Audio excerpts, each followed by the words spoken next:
ঋতিকা বিশ্বাস। আমি আজকে একটি রবীন্দ্রসঙ্গীত করতে চলেছি। এবারে তোর মরা গাঙে প্রাণ এসেছে, জয় মা বলি ভাষা তুরি।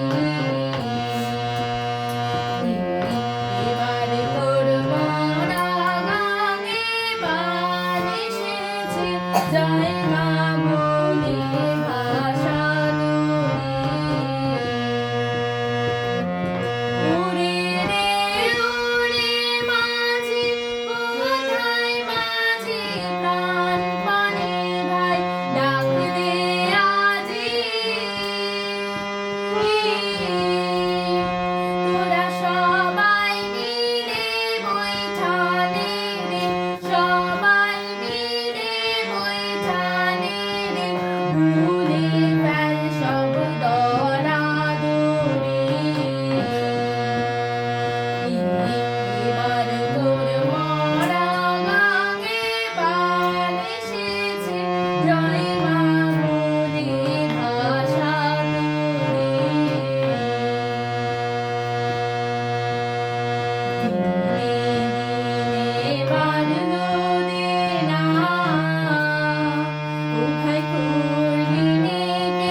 উড়িতে